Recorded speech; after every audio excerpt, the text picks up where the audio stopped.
late here to drive for the $7,000 car. Now what's what camping for? That's stupid.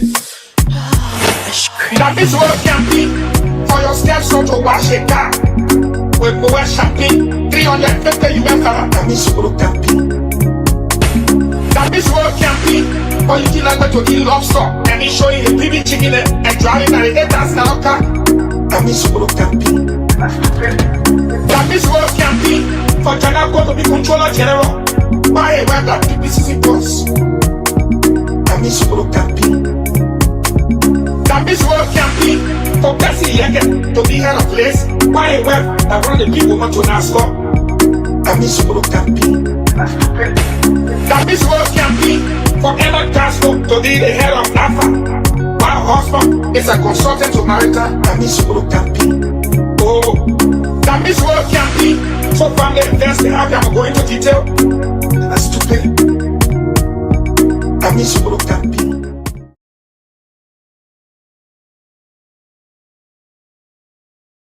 Well, good evening, ladies and gentlemen, wherever you're joining us from. This is the Liberia Radio and Television Network. My name is Derek Yale, and we have another enlightening episode of the Horizon this week for you. So as we open up our show with the newest internet sensation in person of Eugene Falcon that is supposed to campaign, we just wanted to open up the episode with that. For this week, we have our focus on the field going on between the president of Liberia and that of the collaborating political parties, standard bearer Alex Cummings. On August 27, 2022, Alex Cummings wrote an open letter to the president of Liberia calling his attention to three major issues in the country, and President Weah responded. So this week, our panelists will be going through that, what we would like to call political warfare. But before we get into the meat of things, I would like to introduce my panelists for the next episode on the show at this point. Let me welcome Bobby Mitchell Crawford back to this episode, Jar Winkin, Weah, and Blowj Choppy Charlie. Guys, we have a very interesting topic, interesting issue going on in our political space this week. The president, in response to ANC political leader and collaborating political party standard bearer, Alex Cummings open letter. That's what we're going to be talking about today. Let's get your opening thoughts on that. All right, we'll start with Jawinkin Weah. Okay, thank you very much for this opportunity. Thank you, guys. In my opinion, I see that Cummings raised important issue about the country. Liberia is for all Liberians. So whoever is the president should take the security of the Liberian people seriously. The issue of the sanctions that Mr. Cummings raised, I think all the political leaders raised the same issue, including Liberians that listen to the ambassador of the United States in Liberia. Even though President Weah said, because Cummings did not directly write in a letter, publishing in a paper, so it was political. At the same time, President Weah did respond in the paper as well. So I don't understand the criticism. He told Cummings that he didn't write me, but then he put it in the paper, then he did the same thing. I think the issue is President Weah should learn how to take responsibility.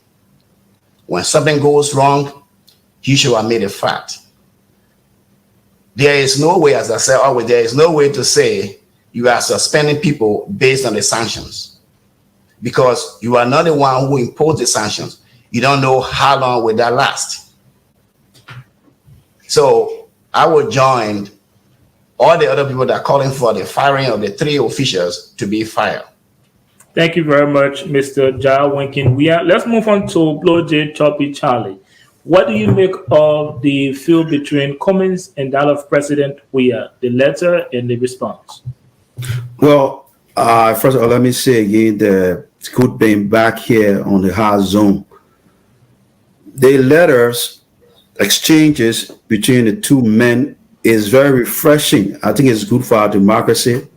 It opens up a conversation as should be done in any democracy, where those seeking for the highest office or those involved in political contests should be able to discuss the questions, the issues that challenge the country and give ordinary people a better chance of making decisions. And it brings, reminds me about the letters between Weah, Tubman, and Aberport. We read there were a lot of exchanges between Aberport and President Tubman. Aberport will always write Tubman will always respond to him. So I think it's a very good thing, and hopefully we can continue to have this kind of conversation in the country. Thank you very much, Blow Dear Choppy Charlie. Let's move on to Bobby Mitchell Crawford. What is your take on it?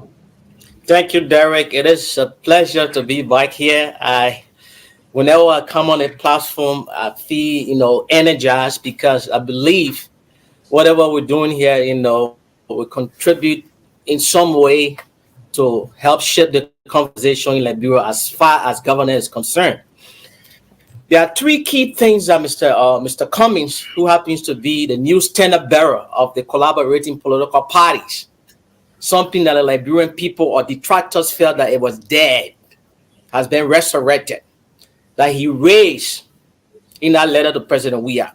One has to do with Mr. Weah's refusal to dismiss, not suspend, to dismiss the three sanctioned officials.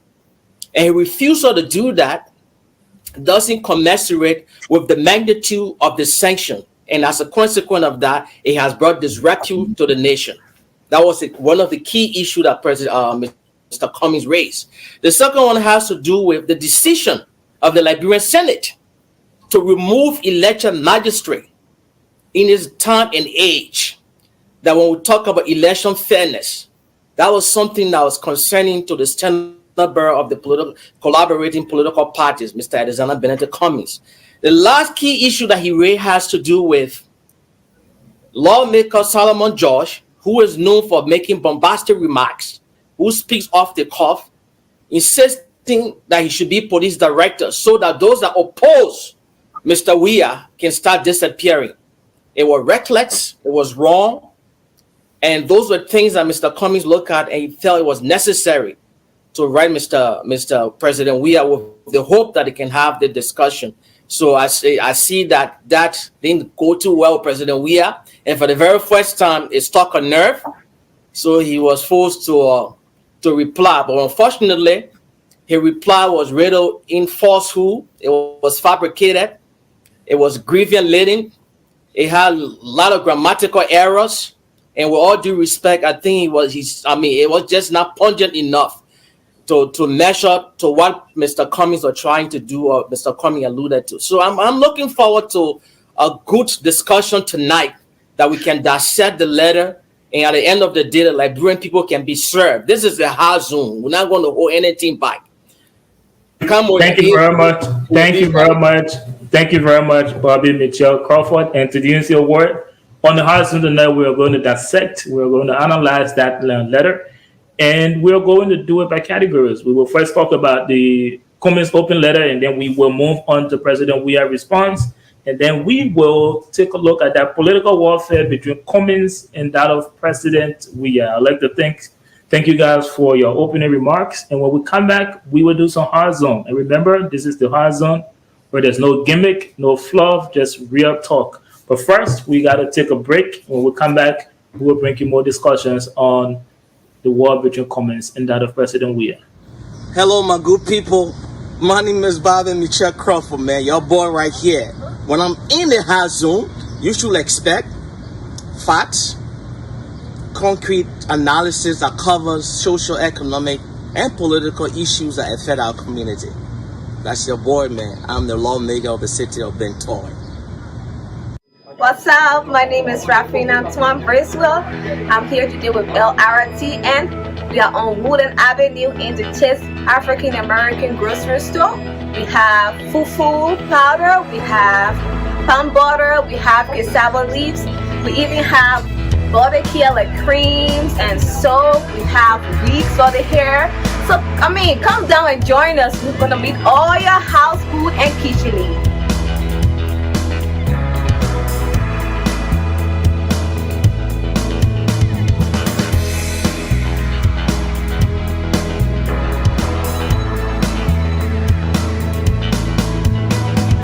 Welcome back. This is the Hard Zone with Derek Yalit, and you're watching the Liberia Radio and Television Network. And tonight, the discussion, we're talking about Cummings versus Weah. Mr. Alexander Benedict Cummings, this newest Senate member of the collaborating political party, and then the political leader of the Alternative National Congress, wrote an open letter to President Weah in which he highlighted three major issues that's ongoing in the country, and President Weah did respond to Mr. Cummings. So tonight we'll have our panelists dissecting and analyzing Mr. Cummings' letter. Let's begin with the idea of Mr. Cummings writing an open letter to the President of Liberia.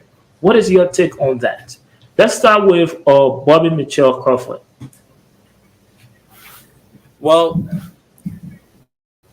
there are some key indicators that prompt a politician to pen a letter, and sometimes it has political undertone. For Mr. Weah to complain that Mr. Cummings wrote in a public sphere before sending it to him privately, that's not what it was meant for. It was actually meant for the public consumption. So that's what they do across young democracy in the world. That's what people do. They go to editorial, they write out their grievances so that the voting public can know where the politicians stand. So what prompted Mr. Cummings to write this or pen this letter to Mr. President Weah has to do with the fact that, number one, Mr. Weah is slow on acting on the sanctioned officials. That was the number one thing in his letter. And this, according to Mr. Cummings, has the potential to sway away potential investors in the country. And Mr. Weah wasn't treating this with the magnitude it deserves, because it has the propensity to dissuade potential investor that wants to come in the country. So that was one of the things that Mr. Cummings was trying to highlight. And the second thing that Mr. Cummings was trying to highlight, Mr. Crawford, let's focus on, do you think it was like a good idea for Cummings from the opposition community to write an open letter to the president of Liberia? I want you to address that. Let me give you another 30 seconds to address that. Do I think it was a good idea? I think it was a good idea. We have advised him to do so. There's always a good idea that if not just an oppositional figure and a Liberian, because free speech is not restrictive. There's now a time where they say you're supposed to speak and not supposed to speak. Dissent is the higher form of patriotism. I mean, I'm saying through an open letter, he could have called the president or he could have written him a personal letter. Mr. Cummings had done that on numerous occasions. Okay. I remember when Mr. Weah has called for solution. Mr. Crawford, yes, I will get back to you. I just wanted your answer on that. Let's move on to Blow J. Choppy Charlie. Mr. Cummings' open letter to the president. Do you think that was a good idea, or do you think that was something Cummings should have done? Do you think he made the right decision to write an open letter to the president? Well, I think writing a letter is not the issue, but Cummings missed a good opportunity in that letter to demonstrate his own commitment to good governance in terms of obligations of the different branches of Liberia. And he also showed poor understanding of how these different branches should function. I think that was the problem with that letter he wrote. For example, he tried to blame the president for action that the Senate took relative to the election magistrate. And that's why in his president's own response, the president said, look, the Senate made a decision on their own. The executive did not submit a bill, and the executive does not even support that bill. So how can you blame the executive branch or the president for actions that the legislature have taken or done? I'm sorry to interrupt, but we will get into the president's response. Now, my question is, do you think Cummings did the right thing? by writing an open letter to the president on 3 major issues in the country? Well, I don't think it's a right or wrong. I mean, writing a letter is a form of communication. So I'm not judging him. Do you think he should have written a private letter or call up the president? Well, it's his choice. It's his choice. But I think we made a good opportunity to raise some to show that he understands governance. That's a problem with that. That's verbatim. That's not showing an understanding. The bill in question was introduced by a CDC lawmaker. Bobby, we will get to that. Let's move on to Mr. John Winkin Weah. Mr. Weah, do you think Cummings made the right decision by writing an open letter to the president when he could have called him up privately or let's say write him a personal letter? I would say yes. There is a difference between writing a private letter and open letter. In this case, Liberians wants to know what happened next about those that are sanctioned. If Cummings were to write a private letter, probably who knows when was it going to reach, because he has to pass through some protocol before he gets to the president. Who knows that the president was even going to respond to that? It's a second thing. But I think the fact is that there is nothing to hide about the sanctions. It was also good for Liberians who are following to know whether the president is actually engaged on these issues. So it was very good for Cummings to raise the issue. There was no boundary to say, okay, it will pass through this clerk before it reaches the president. The Liberian people saw that. The president did see that as well. So I think it was very good to do so. Thank you very much, Mr. Weah. Let me start with you on the next question before I get into the letter itself. What was Mr. Cummings' goal, and do you think, to an extent, he accomplished his goal? I think yes, because I think his goal was he never wanted to just talk in the ear of the president. He wanted to be bold, so that the Liberian people will also know where he stands on issues that are happening in the country. Now that he's Senate bearer of a group, so he sees himself as comparator to the president. So he spoke on behalf of the Liberian people and his party. Okay, Bobby Michelle Crawford, take a strike on that. What do you think Mr. Cummings' goal was, and do you think he achieved that goal? His goal was to bring exposure to the aforementioned stuff that was highlighted in his letter that he penned to President Weah. That has to do with good governance, that has to do with the rule of law, and that has to do with security. Take Mr. Solomon George's remark, for example, that they should make him police director so that he can cause the disappearance of Liberians who are opposed to President Weah. That's security right there. Take, for example, the inability of the president to dismiss the official. That's good governance. Take, for example, the decision of the Liberian Senate to remove elected magistrate. That's the rule of law. So if anything, Mr. Cummings has been able to elevate the conversation. 3 key important issues that is part and parcel of our political discourse. So the fact that he engaged in these 3 issues and he raised them, so to speak, actually he did accomplish something remarkable. And people are having this conversation now in their living rooms, and here in the diaspora, we are doing it on this platform. So thank you very much, Bobby Michelle. Thank you very much, Bobby Michelle Crawford. Let's move on to Blow J. What do you think Mr. Cummings' goal was, and do you think that he accomplished what he went in there for? Well, I think the response here from Bobby is self-evidence, a strong misunderstanding of governance, due process, and citizenship, especially when it comes to democratic rights.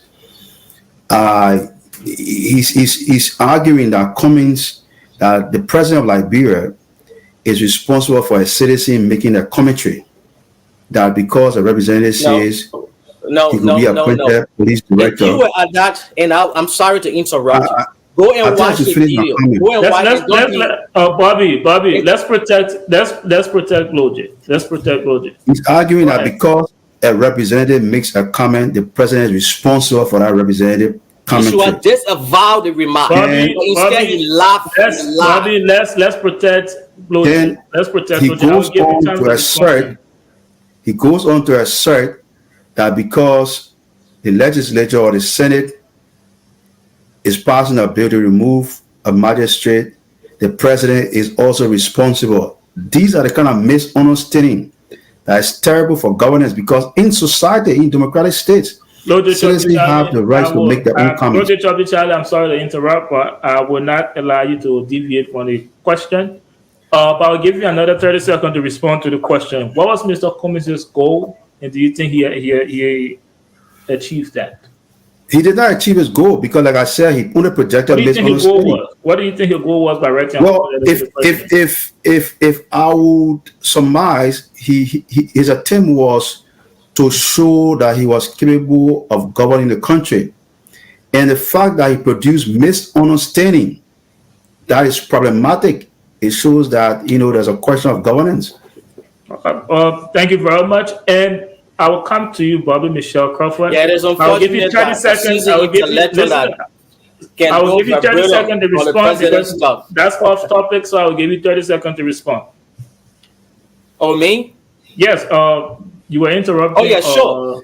I mean, it is intellectually dishonest, Blowjay, for you to say Mr. Cummings doesn't understand how a unitary state that Liberia subscribe to function. We know bills emanate from the House. We know that it is at the discretion of the Liberian Senate that they allocate spending. He's well aware of that. But a key point you were trying to stress, and this is, they say you're entitled to your opinion, not the fact. The lobbying of the removal of magistrate were initiated by a CDC lawmaker, heavily backed by the president. What Mr. Cummings was trying to highlight was that, Mr. President, you supported this. You should have said this is wrong in this time and age that when we are talking about election spending. Thank you very much. So that was what you were trying to say. He wasn't trying to say the executive was responsible for that. You are highlighting the fact that Mr. Weah supported this. Thank you very much, Mr. Crawford. You have exhausted your 30 seconds. Now, my next before I ask my next question, let me draw all of your attention to a particular section of this Cummings letter. And I would like to get your thoughts on that. Mr. Cummings in his letter said, "We stand together and will not stand aside on this grave matter over which the welfare and well-being of Liberia hangs in the balance. We will continue to demand you," that is President Weah, "respond as you should on this important matter in the interest of the Liberian people. Enough is enough. There must be consequences for derelictions of duty and commissions of crimes in our country." What do you guys make of that statement? Let me start with Bobby Choppy Charlie. Bobby Michelle Crawford, I'm sorry. That's my fault. I get the flood mixed up with Bobby. I'm sorry. It's okay. That's a far cry. That's how I meant to go. It's fine. It's fine. I mean, you just whatever, Mr. You are talking about comments from the president. No, this is from Cummings' letter. If you want, I'll read it again. You just summarize. I got it. That's fine. I'll go into Blowjay. I'll read it again for you.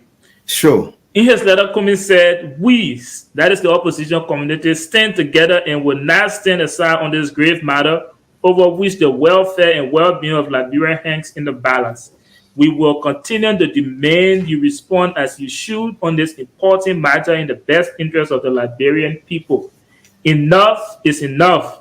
There must be consequences for derelictions of duty and commissions of crimes in our country." What do you make of that statement? Again, it goes to the heart of the problem we have in the country, where people operate on assumption, lacking facts. Especially when I hear a proponent of Mr. Cummings claiming that this election magistrate bill emanated from the executive mansion. That is dangerous. We've seen in the past in Liberia where mere allegation has led to negative consequences against individuals. There's no evidence that this bill came from the executive. There's no evidence. In fact, the president responded. The president said he does not support that bill. So again, we see that Cummings here is operating on, I don't know how would I tell that right, but it's misinformation, and that's a problem right there. So there's nothing but dereliction. Let me interrupt you and ask you this question based on the statement I just read. Mr. Cummings, he mentioned three major things in his letter. And then he said, we will not stand aside. Do you think he's calling to work together with the president to address these major issues in the country? Do you think that's what he's calling for? The fact that the issue he's raising does not exist. Granted. I agree or disagree. Do you think he's calling on the president to work with the opposition community in addressing this major issue here? No, I don't think so, because if this issue was actually, if the president has actually submitted this bill and he was raising that issue based on his facts, then I will accept his criticism in his call. But again, like I said, there's no evidence the president submitted such a bill. And also accusing the president for a statement made by a lawmaker is off the charts. This lawmaker is an individual citizen in society that must be held accountable for his own statement. It's a free society. How can you blame the president for a statement made by another adult who is also a leader of the country? That's not how the way the justice system works. Thank you very much, Bloje. We'll move on to Mr. Jarwinkin Weah. From the statement I just read, what do you think Mr. Cummings is trying to? What was his intention to make that statement? I think Mr. Cummings was right. I know Bloje wants to say that the president is not aware, but if you look at the history of Liberia, even though on the paper there are three branches of government, but whoever is the president has huge influence about what to happen.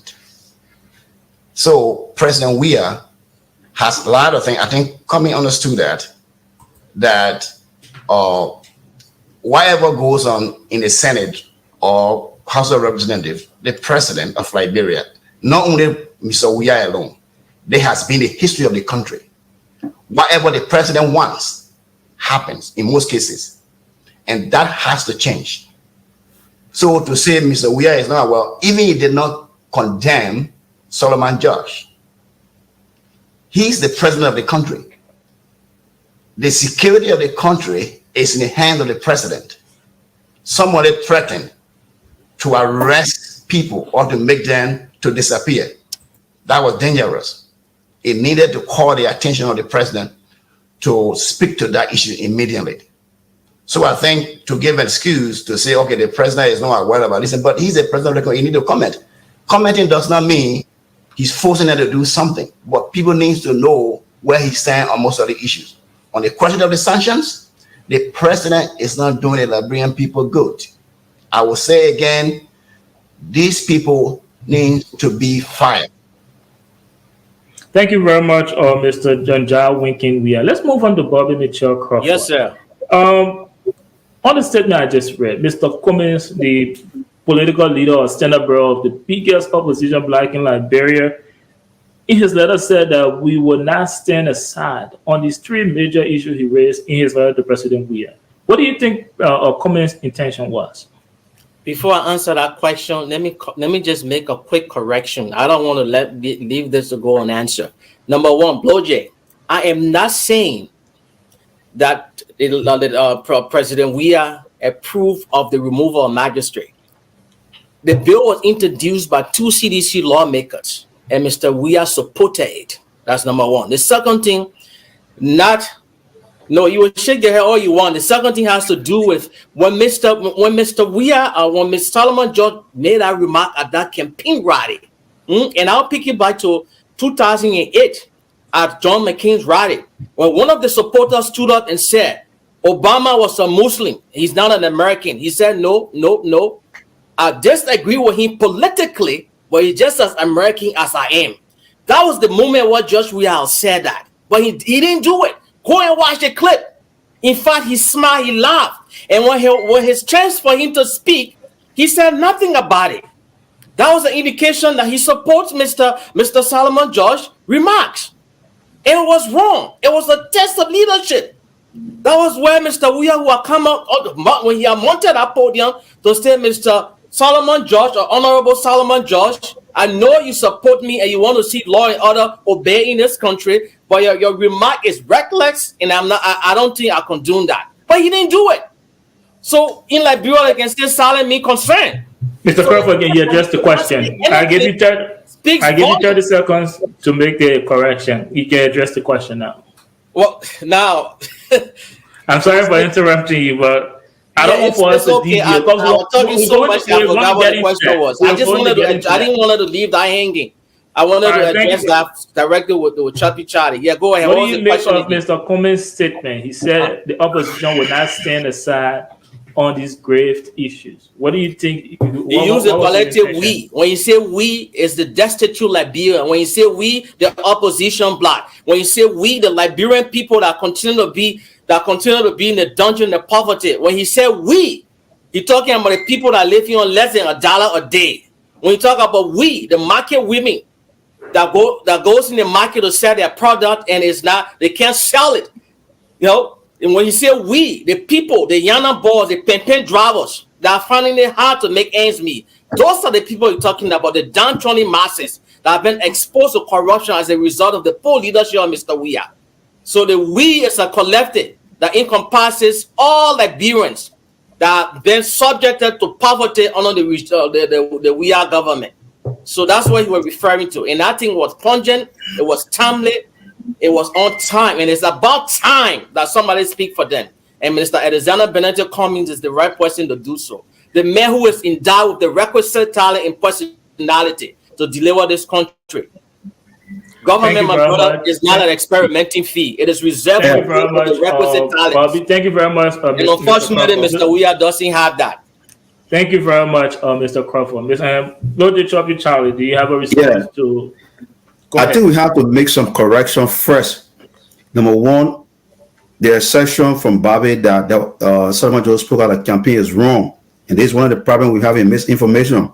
Secondly, the characterization that this bill came from two CDC lawmakers with the election magistrate is also false. Another misinformation. The bill that came from the House of Representatives, that bill did not have the election magistrate component inside. Election magistrate component came from the Liberian Senate. So again, we are being fed disinformation and misinformation as a pretext to demonstrate that leadership is available. Mr. Crawford, let's protect Blowjay. I did not say the Senate or the representative. You're talking about putting passing context. So let's correct this error. The bill originated. I did not say the House of Representatives. I did not say either the Senate. I said it came from two lawmakers. It could either Mr. be Crawford, if you need time to respond to Bobby, I will get back to you. But let's protect Blowjay. The bill originated from the House of Representatives. If he says that the president sent a bill, the president did not send a bill. In the president response, he said, I did not say the president sent a bill. Why are we going in circles? We have to deal with facts. I said it was sponsored by two CDC lawmakers and was supported by the president. As we have a change of the what about it when you understanding? Mr. Crawford, let's protect the bill originated from the Liberian House of Representatives. Granted, I give that to you. House of Representatives, I mean, I should have a chance to speak. You spoke. I allowed you to speak. That bill did not have removal of election magistrate. That bill did not have removal of election magistrate. It went to the Liberian Senate where the opposition is in majority. The majority opposition, in fact, the very chairman of the ANC, Dana Yete, was stood on the floor in support of this bill. That's where the changes took place in Liberian Senate. So instead of blaming President Weah, go and blame your chairman, blame the senator, number one. And I talked about the misinformation about the representative speaking at a campaign. The fact is, the representative is not a police director. Why all this red herring? If somebody say, I want to be police director to do something, the person is not in that position. They don't have a capacity to do anything. They have not been in a capacity. What is the north? What is the effect? What is the effect here? The man is not police director. He's not exercising any police power. So this is all red herring, straw man argument, that is being raised. And it's, again, proving the point that disinformation and misinformation is not a sign of good governance.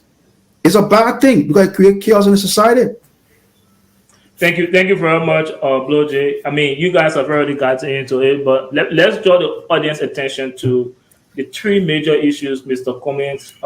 Ellis Cummings called President Weah for decisive actions. He called on President Weah to dismiss those cabinet ministers of his that were sanctioned. He calls on President Weah he said President Weah should have denounced the statement from lawmaker Solomon George. He also called on President Weah to veto that of which a bill the legislatures had to, if my memory, I'm sorry.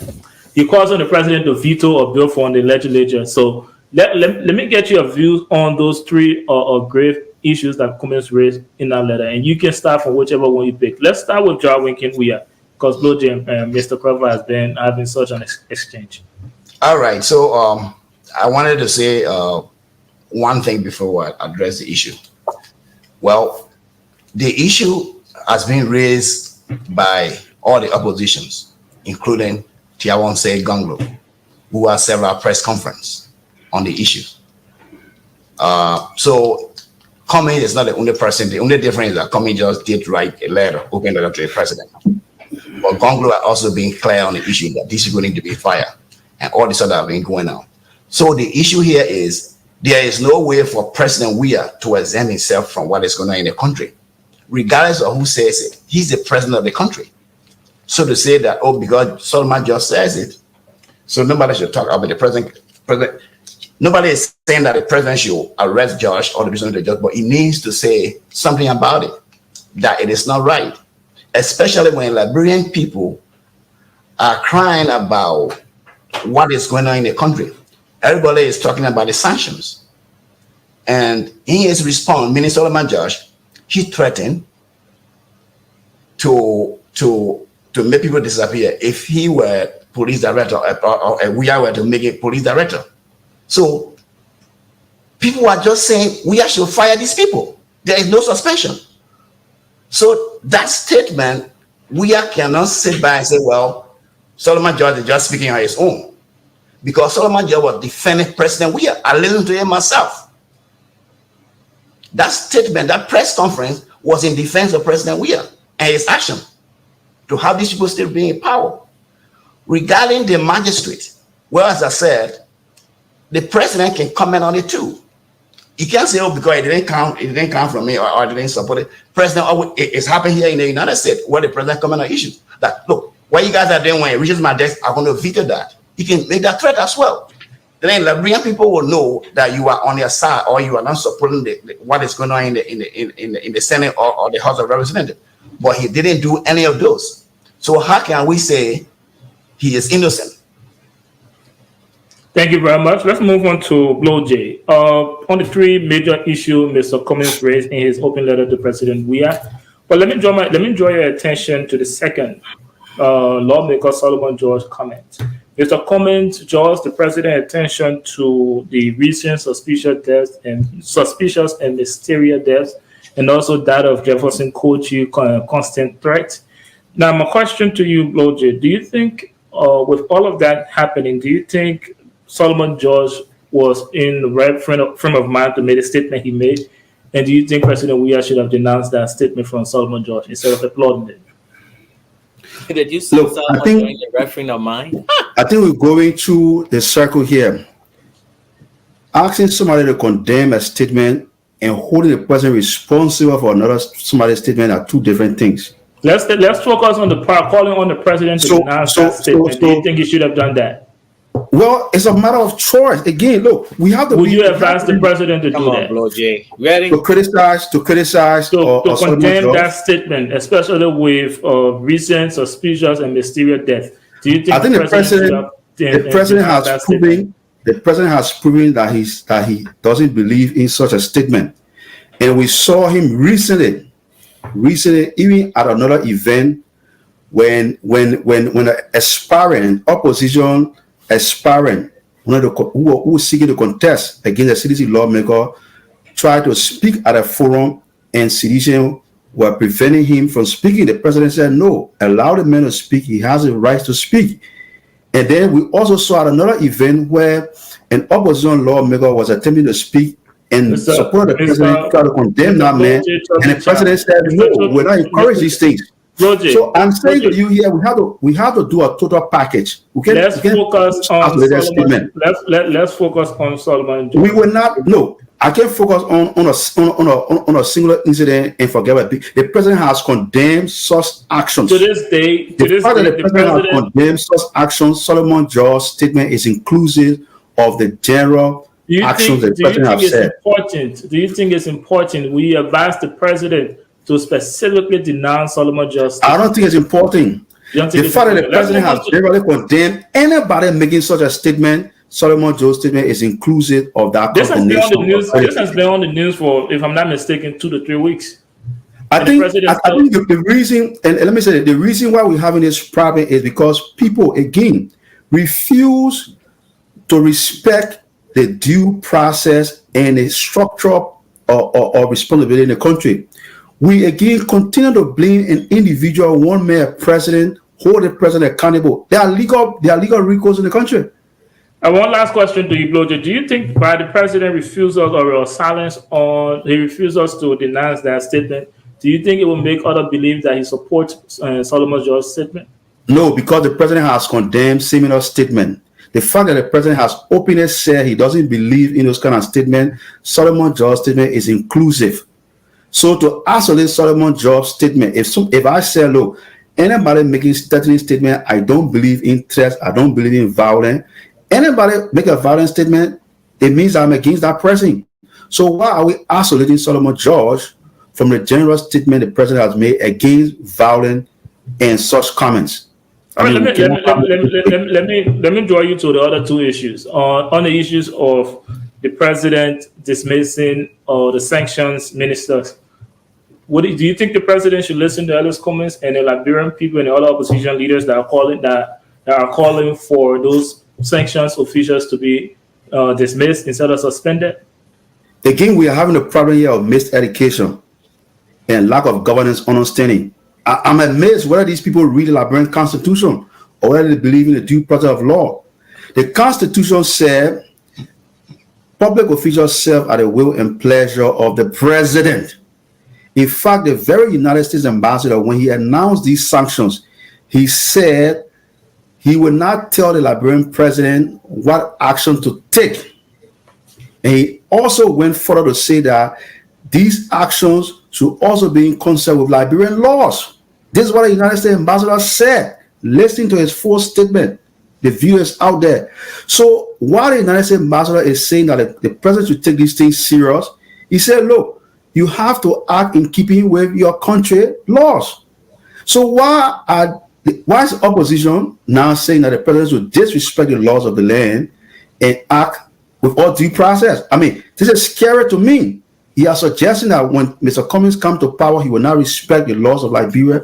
He will not respect the fundamental rights of other people. I mean, it's a scary thing that you will just abuse people's rights because you perceive them to be guilty of crimes. Thank you. Thank you very much, Blojo Choppy Charlie. Now let's move on to Bobby Mitchell Crawford. To the three issues Mr. Cummings raised in his open letter to President Weah. What is your take on them? Do you think that President Weah should listen to Cummings and dismiss those sanctions officials? Do you think he should publicly denounce Solomon Jaw's comments? And also, do you think he should veto the Senate decision to remove and replace all electoral magistrates who are trained and experienced? Do you agree with Cummings? Of course, I agree with Cummings. For the political survivability, for lack of a better term, of Mr. Weah, it is in his political interest to dismiss these sanctioned officials. If you look at the banking, I think we all been here in the United States. They will tell you your deposit is insured by the federal, whatever, up to $250,000. You see that fine print whenever you open your banking account with any banking institution in the United States here. The same way the Federal Reserve of New York. Most countries, especially Liberia not being an exception, most smaller countries, they have their account or is guaranteed by the Federal Reserve of New York, especially countries that trade in the United States currency. Close to $2.2 trillion. So your local bank in Monrovia, Echo Bank, is tied in with the United States Federal Reserve. So the fact that officials, close people, not just anybody, we're talking about the presidential affairs minister and a friend of the president, that has been sanctioned. That means, in essence, they are investigated, and they know for a fact that this man has engaged in corrupt practices. So for Weah's own survivability, it is pivotal that he dismiss these people, not just suspend them. And what he could have done is, after he had dismissed them, ask the United States government for the evidence against these people so that they can be forwarded for prosecution. Yes, Mr. Cummings believes in the rule of law. It's in your letter. He didn't say dismiss them and forget it. He said dismiss them to begin with, to demonstrate to the international community that we are serious about fighting corruption in Liberia. And then turn it over to prosecution, ask the United States government to give you the evidence. With regards to Solomon George, this is not the first time the lawmaker has spoken off cuff. What I'm saying is, I'm not saying Mr. Weah or President Weah is responsible for the remark made by the honorable lawmaker. He should have condemned it, and he even refused to do that in his letter. He talked about being a man of peace. That's not the question. The question is condemning one of your principal lieutenants of the court remarks, saying it was reckless, it undermines peace and stability. That's where leaders are born. And unfortunately, on numerous occasions, President Weah has refused to rise to the occasion. He doesn't have the political temperament, he doesn't have the far-sharpness, and he lacks the leadership capability. So oftentimes he fumbles. When the opportunity presents itself, he fumbles, and then he tries to blame other people. And he's just inadequate. Unfortunately, that's what it is. Thank you very much, Bobby Mitchell Crawford. Thank you guys so much for your contribution on this section of the show. I wanted to say something first. Go ahead, Mr. Weah, please. Okay, so I wanted to clarify this.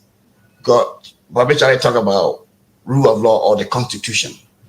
Article 1 of the Liberian Constitution clearly states the purpose of the government from the president is to provide security to the Liberian people. I mean, so that is part of security. We are talking about security as somebody is threatening. Then the second thing is that President Weah, we got the National Housing and Saving Authority that are responsible for the construction of units, but we are himself building units. We are talking about the violation of the law. I just wanted to bring out these two examples. I got many more, but we have to move on. Thank you very much, Mr. Ja. Thank you very much, Mr. Ja Winkin Weah. In Mr. Cummings' letter, he said, Mr. President, every Liberian life is precious. And just like the Newton-Taylor law of motion says, to every action, there is an equal and opposite reaction. So when we come back, when we come back on this segment, we will find out if President Weah responds to Ellis Cummings' letter will equal to the magnitude of which Cummings wrote his letter. Where was your voice, Mr. Cummings? When we come back, we will go into President Weah's response. This is the Hard Zone. We will see you again.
Welcome back.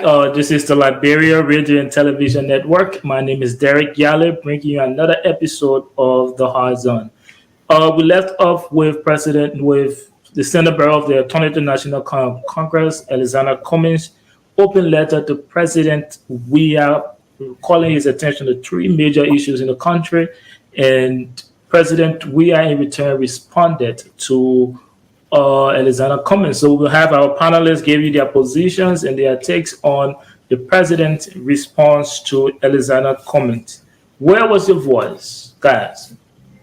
President Weah responded to Alex Cummings. First of all, what do you make of President Weah just responding to Alex Cummings' letter? Let's start with Charlie.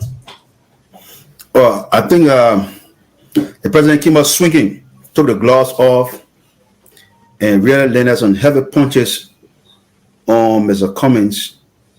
Now we have to wait to see what Cummings has to say. How does he answer these very serious questions concerning his own commitment to improving living conditions in Liberia? Thank you very much. Let's move on to Bobby Michelle Crawford. What do you make of President Weah responding to Alex Cummings' open letter? It was copy and paste to accuse Mr. Cummings of being a part of Ellen's government. Come on, man. That's elementary. Cummings never participated in Ellen's government. That response was directed at VP Boakai when we had a $16 billion saga. Look, let's be clear here. And I will say this, and I think Choppy Charlie, you will like this. To be dismissal of President Weah's letter addressed to Mr. Cummings is being politically disingenuous, regardless of our political differences, right? Or regardless of whatever President Weah has done as president. What he did on the soccer field brought pride to us. We can't take that away from him. And what he did during the Civil War to be peace ambassador, we can't take that away from him. I don't question President Weah love and loyalty, patriotism for Liberia. I don't. But what I do question is his leadership. What I do question is his dismal performance as president of the Republic of Liberia. So that's what in place here. And as we go through this letter that he supposedly wrote in response to Mr. Cummings' letter, we're going to see the inconsistency, the grammatical errors, the fallacy, the fabrication. It is grievance-laden, and it is not, I don't know what you refer to as heavy punches. I think it is elementary, to say the least. So I'm looking forward for dissecting the content of the letter so that the Liberian people can once again see how limited this president is in scope. Thank you very much. Let's move on to Jarwinkin Weah. Give us your take on the mere fact that President Weah responded to Alex Cummings. I think President Weah was forced to do that because on many occasions he doesn't speak on most of the issues, including the death of people in the country mysteriously. But at this point in time, he recognizes that Liberians and the international community are watching. So he was forced to come out to say something. Saying something, in my opinion, is not enough. He needs to take drastic action so that whoever in the government or in the cabinet will know that if they did something, they will have something done to them. But just suspending them, it means that probably they're taking their pay. So because they didn't say suspension without pay, they're still being paid on that suspension. So to me, it is good for him to talk about it, but there are many things that he needs to talk about. He shouldn't wait until somebody writing a letter or in a newspaper before responding.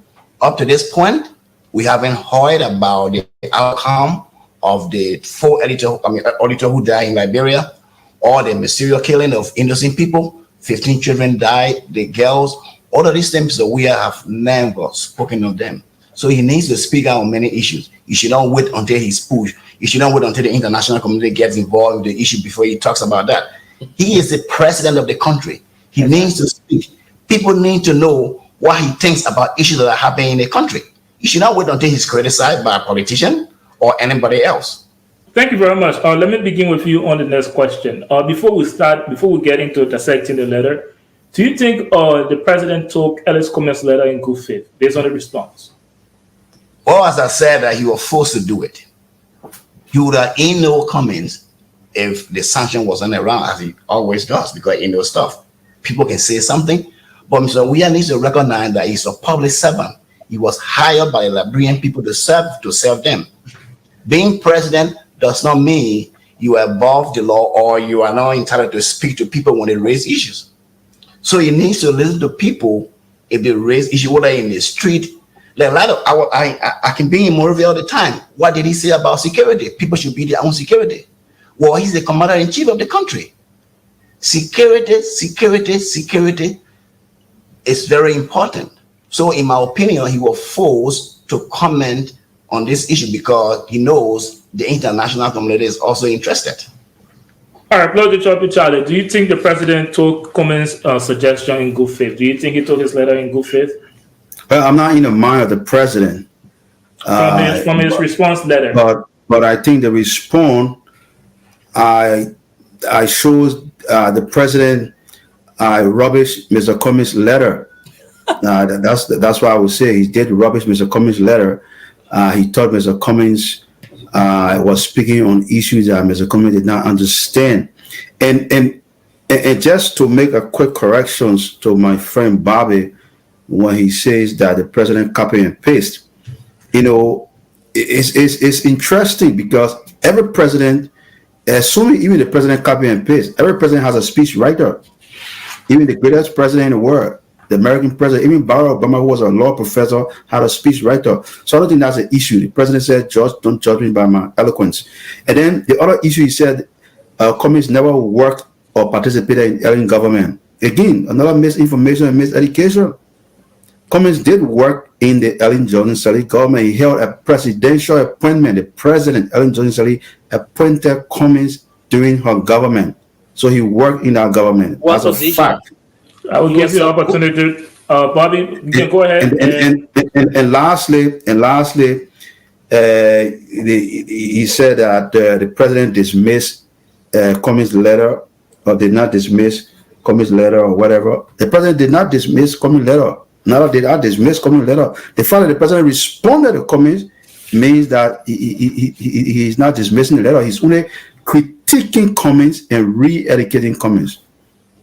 Thank you. Let's move on to Bobby Michelle Crawford. Do you think the president took Cummings' letter in good faith? And you can respond to Blow J. I said lost on the part. Absolutely not. Mr. Weah is not known for making remarks on issues of national concern. So that really struck a nerve. There's a general consensus in Monrovia that it is Mr. Cummings that, through his lobbying and political maneuvering, that brought a sanction on the three officials. So he's pissed off about that, for lack of a better term.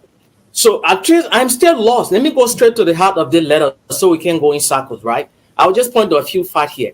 I'm still lost in the part of the letter where President Weah said, "Where was your voice when 60+ consensual agreement that was signed and found to be bogus and illegal?" Hey, my people, man.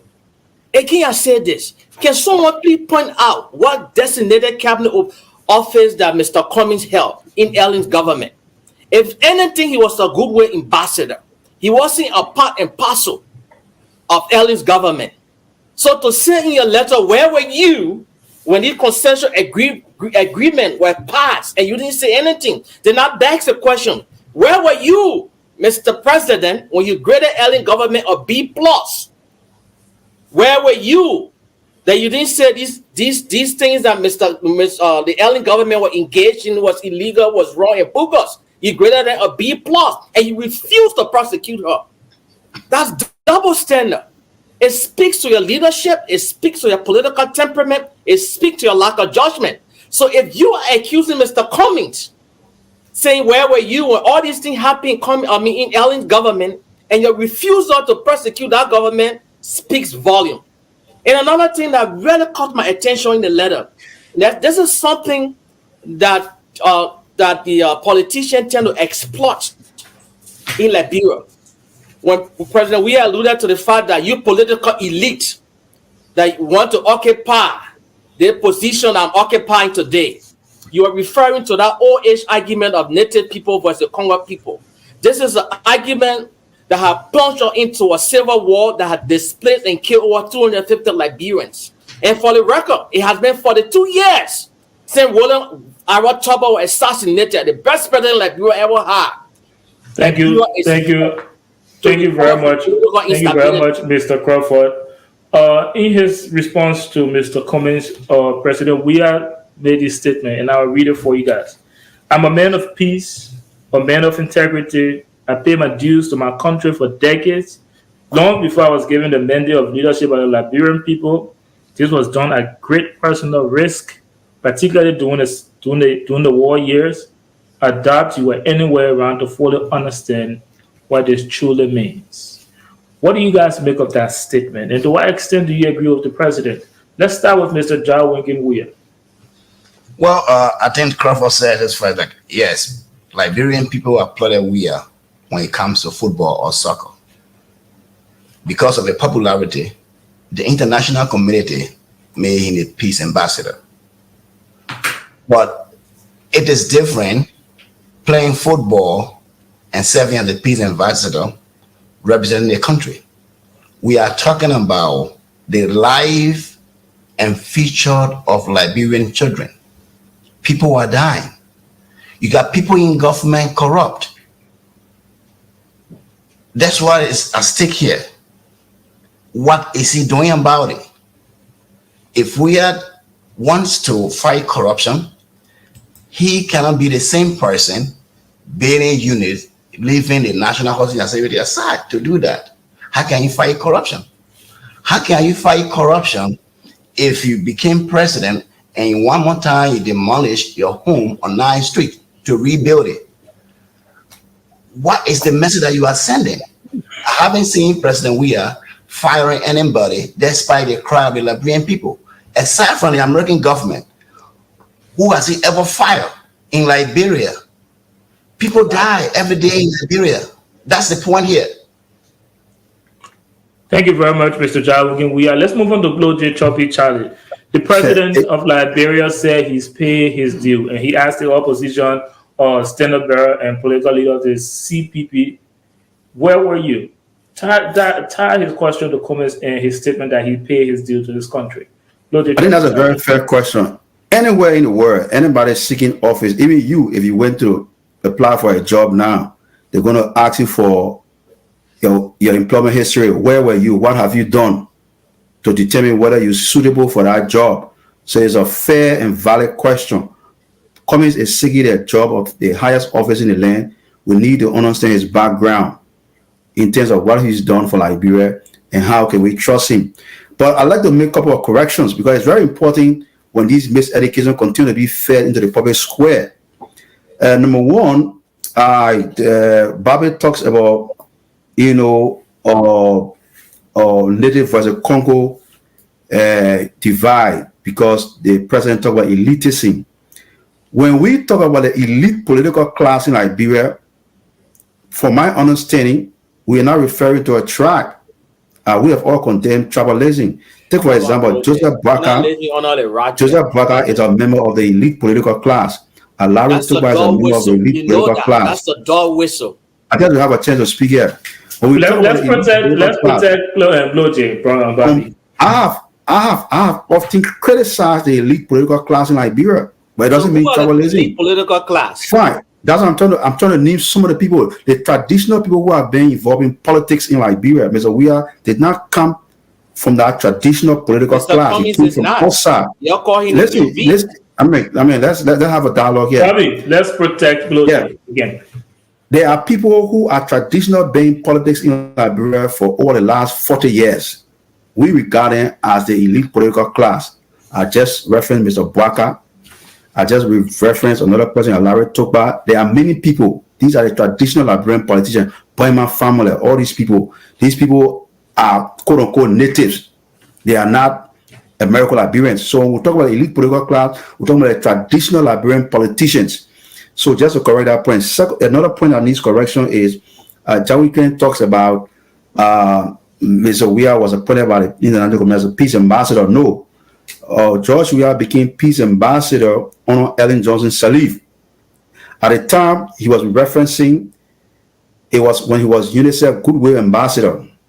But here's an issue. When Mr. Weah talks about going to refugee camps and visiting Liberia, he did not go there under the auspices of United Nations or UN Goodwill Ambassador portfolio. He went there as a Liberian citizen. Anybody who was in these refugee camps during that period saw Mr. Weah, whether you were in Ghana or Ivory Coast, Guinea, wherever. He went there as a Liberian citizen who saw his people in refugee camp, and he felt the compassion, empathy, and went there to assist. So those corrections are very important. He did not go there at the time as UNICEF Goodwill Ambassador. He became UNICEF Goodwill Ambassador during the disarmament of Liberia when the war was ending in 1997. That's when he became a UNICEF ambassador to help the disarmed child soldiers. So these corrections are important, and that's why we want to know Mr. Cummings' history, because it's very critical to understand where he's coming from, what he has been doing, so that we can make a good determination whether he's suitable for the presidency.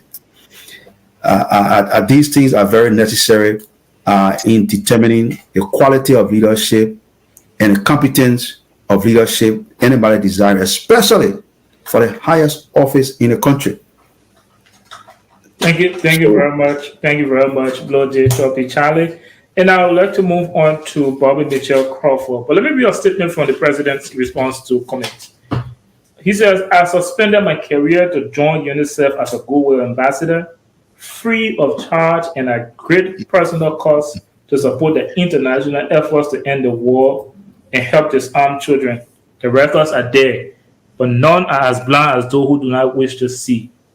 Where were you, Mr. Cummings? Answer that question for us. And let's be fair to the guy. Will you give his flower to him?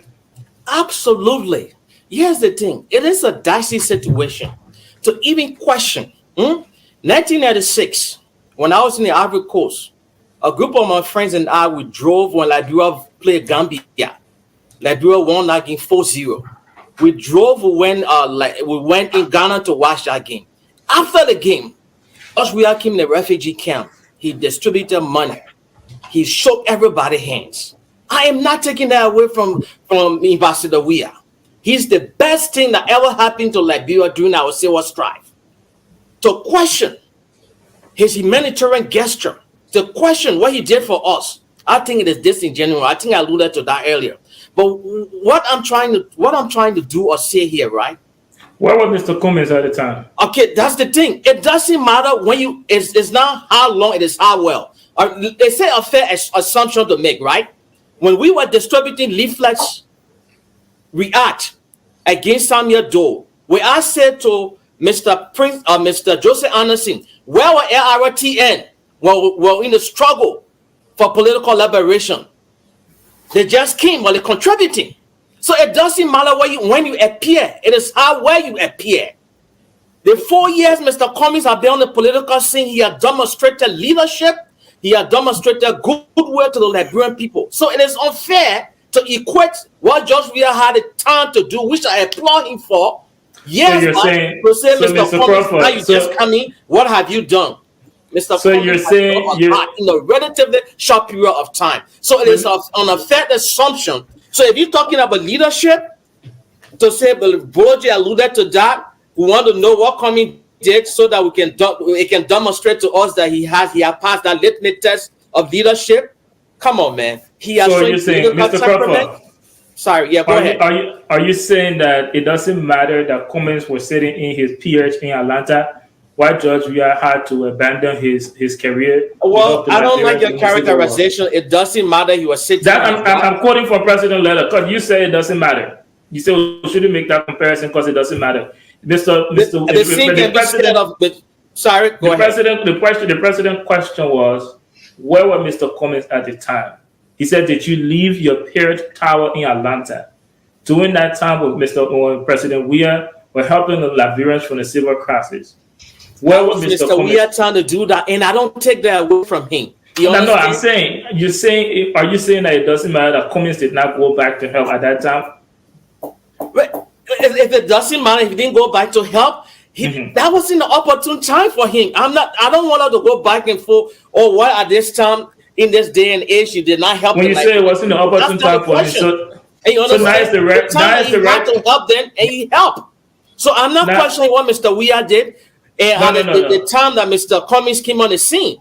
It's like apple and orange. There's no comparison. But that doesn't discount the fact that they both are patriotic Liberian that in some way or the other have helped shape the life of Liberians. There's no question about that. What we want to focus on is Mr. Weah performing as president.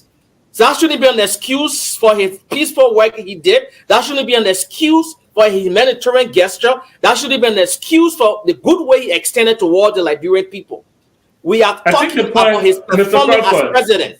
So his default argument is, because I acted good towards the Liberian people, where were you, Mr. Cummings, to talk about my ill governance? Where were you, Mr. Cummings, to talk about the people disappearing in Monrovia? Where were you, Mr. Cummings, to talk about corruption?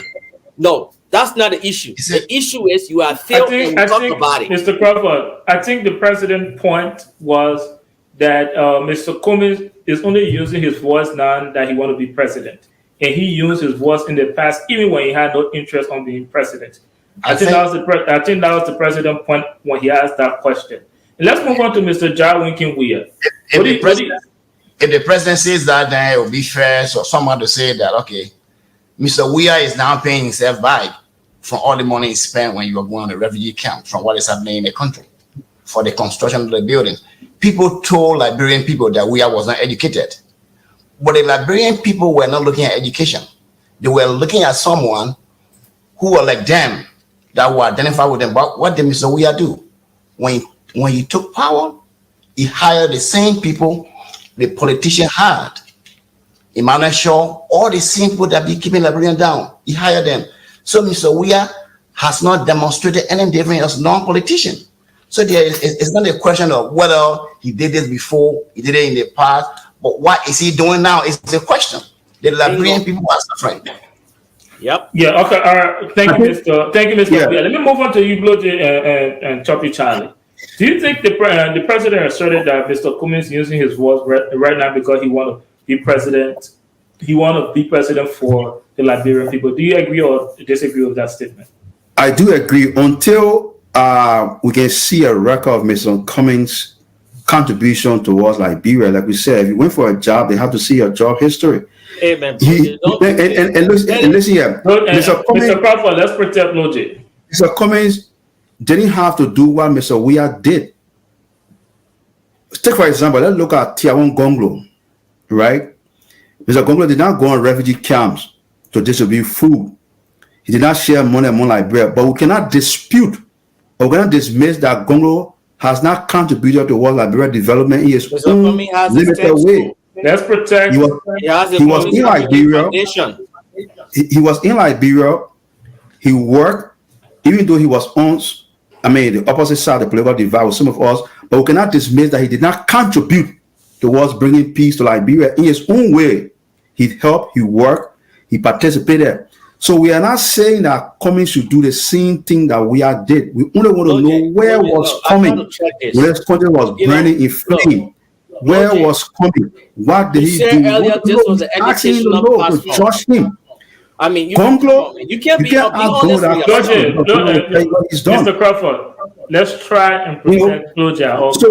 So until Cummings can give us that information, then we'll be in a better position to judge his leadership, because it's very critical when the house is burning down. Everybody are able men. Some of us will not be able to drive the fire truck. Some of us will take sand and chunk it. Some of us will bring the water or tube and waste it.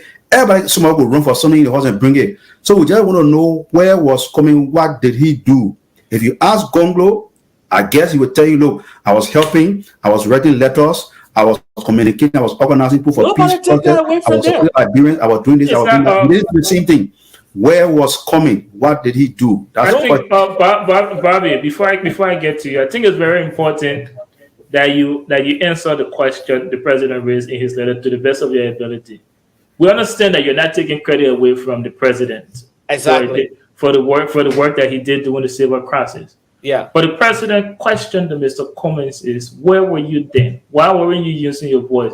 Why weren't you here to to do what I was doing to help Liberian during the civil crisis. What That I cannot- Mr. Cummings did, or why didn't he come to the Liberian people rescue? I stand to be corrected on this. I think it was the early part of in the early 2000s, just when Lrtn assumed office. I stand to be corrected because I like to do my research. Is where I'm a little conflicted. I don't just say this is fact. He was instrumental in Coca-Cola maintaining employment in Liberia. I stand to be corrected on that. But that besides the point. What I'm trying to stress, and it almost seems like we're going in circle. There are times in history. There are times in situation where people have the opportunity to make a difference. Not everybody have that opportunity at that particular time. George Weah had the opportunity to be peace ambassador. George Weah had the opportunity to play soccer in Europe to help a lot of Liberians. Mr. Cummings, I cannot speak for him at that time. He was working as a Coca-Cola executive, traveling around Africa. He wasn't on the scene to help Liberians at that time. I am not going to be an apologist for that. I take that. I understand. He wasn't present at that time to speak to the ills that are happening in society. I'm not going to be an apologist for that. But what I'm trying to emphasize here is, in the relatively short period of time, he has been given the opportunity to demonstrate to the Liberian people that he wants to lead them. The African Cummings Foundation, just Google. He has single-handedly, as a private Liberian, contributed to the vibrancy of our nation more than any other person, excluding the president.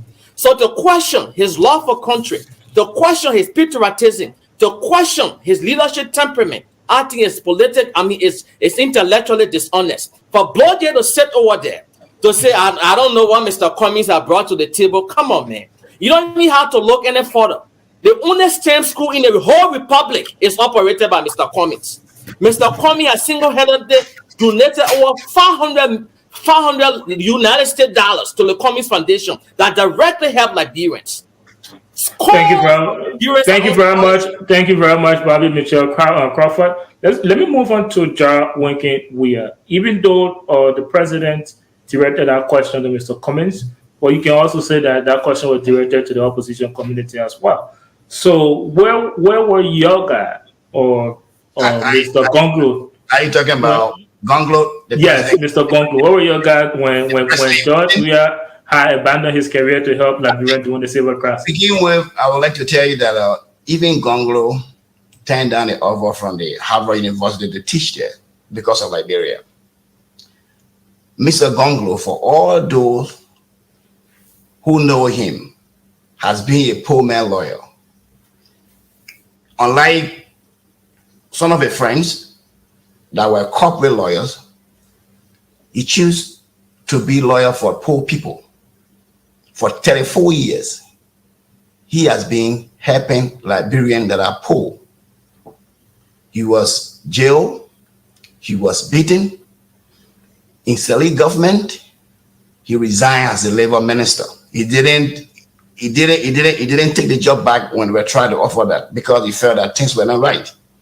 So Gonglo, he is the right man. If Gonglo were the president today, the sanctioned ministers were going to be fired and sent for prosecution. So I will say that under Gonglo regime, to begin with rule of law, the police will have the power to arrest anybody, no matter of your position, whether you are senator, whether you are representative, whether you are director, and there will be 3 months. There will be 3 months. Every 3 months there will people. The government will audit people. Everybody will show what they have before they even serve in government under Gonglo. So I will say, to begin cleaning up Liberia, people should be under the same rule of law. The police or the justice system should not be different. The 3 branches of government should function separately. The executive should not influence one branch of the government, which is going on currently in Liberia. The presidency is powerful. He has influence in Congress. He has influence in the judiciary as well. And under Gonglo, that will stop. That's why I'm saying, that's what we are saying for those of us that are supporting Congo, because we believe in him. He does not follow money. He follows the rule of law. That's what we are talking about here. Thank you very much, Mr. Ja Winkin Weah. Not to spend any more time on this topic, let's move on to the president's response with regards to Representative Solomon George. And the president made a statement, and he said, let me say for the record that Representative Solomon George and all opinions leaders in the Coalition for Democratic Change are fully cognizant of my publicly held position on the maintenance of the country's hard-earned peace and the rule of law. His recent statement was out of order. Beginning with you, Bobby Mitchell Crawford, do you think that is the president denouncing Representative Solomon George's statement? Yes, and I'll give this up. I should have read that portion of the letter that said it was out of order. But he should have done it when after Mr. Honorable George spoke, when he mounted the podium, he will have his John McCain moment, what I alluded to earlier, that has to do with the 2008 campaign, when one of the late McCain supporters to us say Barack Obama was a Muslim and not an American.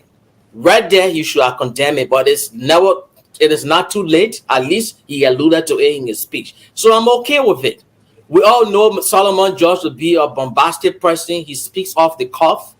And, this is the kind of people, that contribute to the insecurity in the country, the way they speak. And they do a disservice to the president whenever they open their mouth. So there's no argument here. The fact that he mentioned it in his speech, I'm okay with it. And I'm hoping that it will not just be words, but it should be in action as well, because the country right now is insecure. Like Mr. Cummings, we are alluded to, there are a lot of killings going on around. People are disappearing. And the paramount responsibility of any government is the security of the people. So just when you have a lawmaker speaking off the cuff and speaking in that careless manner, it has a propensity to undermine the peace that we all want to see prevail in our country. So the fact that he talked about it in the speech, I'm okay with it. Okay, just in line with your agreement to the president making that statement, do you think he was right for calling Mr. Cummings insincere for making reference to that statement and saying that the president did not denounce? My brother, let me tell you something. You can call a political opponent any name to make them look bad. But do you think he was right? So, do you think it was right? Come on, man. Do you think the president was right? He will say and do anything to make Cummings look bad. So in his eye, he thinks it's okay. That's the political discourse. You're going to see these exchanges. That's part of the political tapestry. I don't have a problem with that. If you can't stand the heat, don't stay in the kitchen. So those are all political points people will try to score. So whatever he said regarding Mr. Cummings' loyalty to his country or his terms of governance or how he will govern the country, I don't really have a problem with that. I know Mr. Cummings can hold a ground. He's going to come by equally as high on him. So these are all exchanges that I think is good for our transient democracy. So I'm not going to be the one to infer or to pontificate further by saying, oh, this is wrong, this is right. This is good. All right, thank you. Yeah. Thank you. Let's move on to Mr. Ja Winkin Weah, and then I'll come to you, Blo J.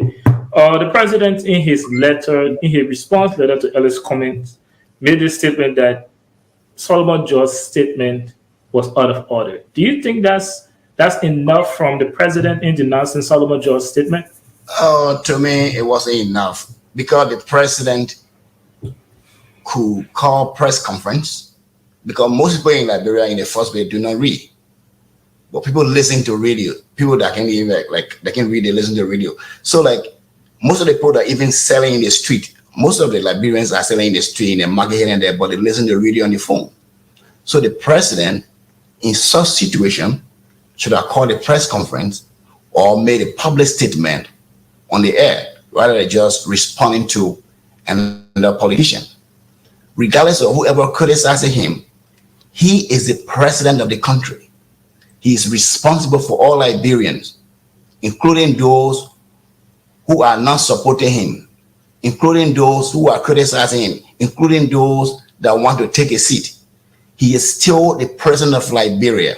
It takes the responsibility to protect everyone.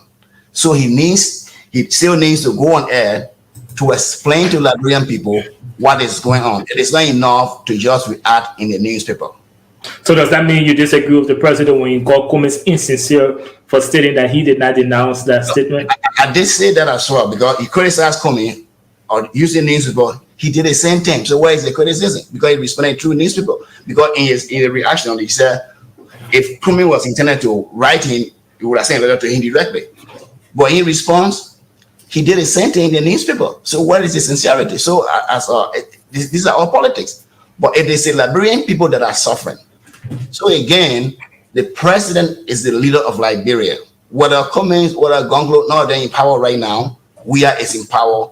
All Liberians are looking up to him for protection. Thank you very much. Let's move on to Blow J. Choppy Charlie. On the same statement from the president that the recent action of Representative Solomon George was out of order. Do you think President Weah responded appropriately in denouncing Solomon George's statement? I think so, because again, like I said earlier, we have to take these events in the whole context, the whole picture. We have seen the president, especially in a very recent time that Mr. Solomon George made that statement. Within that same period, 1-2 days, the president openly, publicly condemning similar statements. So I have not heard the opposition say, oh, the president condemned people who make reckless statements. Why is it not important to acknowledge that the president has been condemning these statements, but to just single out a statement that was made by somebody lacking the capacity to even effect the statement they made? So the president again demonstrated in a letter that he believes and he will continue to denounce such statement as he has done in the past. He did it twice in the very recent time. So I think we need to move on to other issues, because what I see happening here is that people are trying to tailor the president leadership style. They are saying, Mr. President, even though you're president of Liberia, you have to follow the rules, but you don't have to follow the rules. You have to follow my way of doing things. So if I say sit down, that's how you need to sit down. If you don't sit down the way I want you to sit down, then you're violating the rules. That is what is happening here. People want the president to speak on their terms, when and how. It doesn't work that way. It doesn't work that way. So we have to move on. And I think the question has not even been answered. Where was Mr. Cummings? I saw my brother Bobby struggling. He said you got to do research. The fact that you're even thinking about doing research raises a lot of questions. No. The research. Let's protect Roger. I'll give him time to respond. Let me finish. He raised a litany of issues Mr. Cummings has done in recent time. The issue raised by the president, where he was during the period when the house was burning down, the country was burning down during the war period. Now when Mr. Cummings wanted to run for president, before he began his presidential run, which I concede during the war, there are many people in Liberia. Let's protect okay. There are many people in Liberia who did their own help. Some people were working for self. The food distribution in Monrovia. That's a work. Some people were sweeping the sidewalk during the war. That's work. We only want to know where was Cummings. Cummings was a grown man. He was an ageable man. He was working. He was very sound-minded person. So was Liberians. Where was him during that period? If he helped to sweep, we're not saying do the same thing Mr. Weah did. We're not saying go distribute money around. Yeah. We're not saying go to refugee camp, because everybody don't have the equal capacity to do the same things. Again, we are saying tell us what you have done. Let's protect Lord J. Did you sweep? No, he did not. No, he did not. Did you sweep the church during the war? Just tell us. Let me correct the policy, because this is something that seems to be to the hospital. Mr. Crawford, let me give Lord J another 30 seconds and I'll get to you. Yeah. So that question is important. Look, I'm interested in the question, and I'm giving Cummings the benefit of the doubt that he may have done some stuff that we don't know. So I'm not dismissing him, but I'm saying in order for us to be convinced about his own leadership and his commitment to leadership, we want to know that simple information. Many people can tell you where they were. I mean, some of us who are even in Liberia on at display center. There were other people who were working in the display center, helping people who were wounded. They will banish the person soul, the person wound. Just tell what you were doing. That's contribution. If you were in a display center, maybe in Bombay Hill or in Banga or somewhere, and you were helping display people, maybe cooking for some sick people, or you were there helping people who are wounded, you tying the wound. Just tell. These are all serious contributions. We only want to know where were you and what you did. We're not asking you to go distribute food in refugee camp. We're not asking you to go share money. We're not asking you to fly from helicopter. Thank you very much. Let's go to public. You just answered the question. I am not struggling to answer the question. You understand? When Mr. Weah was distributing food on the refugee camp, yes, Mr. Cummings was in there. I gave that to President Weah. The scene was caused of all of Liberia, including Boakai. During the heat of the Civil War, when they were signing the Cotonou Accord, where was Mr. Boakai? Where were X, Y, and Z people? I gave that to them. You arrive on the political scene at an opportune time in a different situation arises. This is what happened in Mr. Cummings' case. Mr. Cummings didn't have the chance to go into Ghana. He didn't have the chance to go to the refugee camps. But when he was given the chance, he demonstrated his love and loyalty to the people. So, but that doesn't excuse the fact that when you are engaged in bad governance, when corruption is prevalent in the country, and we talk about it, then you want to question my loyalty because I have the audacity to ask you, Mr. President, what you're doing is wrong. Mr. President, your government is corrupt. So you would be like, oh, you are audacious enough. Where were you when our Prince Soccer gave you millions? I'm not taking that away from you. That's a default argument. That doesn't excuse the fact that you are in an abusive relationship. Liberia and George Weah is an abusive relationship. You did good for Liberia before. You spoiled a woman, you took her to the nail salon. I'm just trying to draw an analogy here. You did everything perfect. But now all of a sudden you attain to an abusive husband. So are you trying to say that they should know your abuses? They should know all of the ill treatment. That I'm nothing against this woman because you did something for them. And whosoever at that time did not do it for that woman should shut their mouth. This is the situation looking at here. You question Mr. Cummings' loyalty and love for a country because in the darkest moment of Liberian history, he wasn't around. Like scores of other Liberians, they were not around either. But look what he has done in a relatively short period of time. And it's wrong for us to do that. Wrong for us to do that to our leaders. Earlier I said in the show, I would never question Mr. Weah's love for his country. I won't do that. What I question is his style of leadership, his emotional intelligence, his inability to solve the ills of our country. That is what I question. Not what he has done for the country. Thank you very much, Mr. Crawford. Let me bring your attention to another part of the president's response to Mr. Cummings. He said, I, George Manuel Weah, will be putting myself forward for a new mandate from the Liberian people, and I'm confident of a resounding second mandate based on and pay attention to this, my solid record of tangible deliverables in spite of huge challenges. Let's begin with you, Mr. Jarwinkin Weah. What do you make of that statement from the president? Okay, that is great. But here is what I have to say. Let me start with myself. This is why I worry about Liberia. During the war, I was a frontline reporter for Inquirer newspaper. I was arrested by a commander in Freetown. Charged to the people arrested me because of bad governance that we had in Liberia that brought about the war. So I worry that the same thing that brought about the war in Liberia that executed 17 people in 1980 when Tabo was assassinated, more than 14 years of civil war, the government has not changed. Nobody dislikes President Weah as a person, as a footballer. But the problem we have is the confidence we repose in him to elect him as a president. He is not different from all the politicians we have had in the country. Exactly. He's just as corrupt as any other politician in the country. There is nothing for any child in Liberia today to say, look, if I did this, I keep saying this over and over. Let me do this so I will get this opportunity. Where are the opportunities? Not all the people in Liberia have to work in government. They need to be empowered.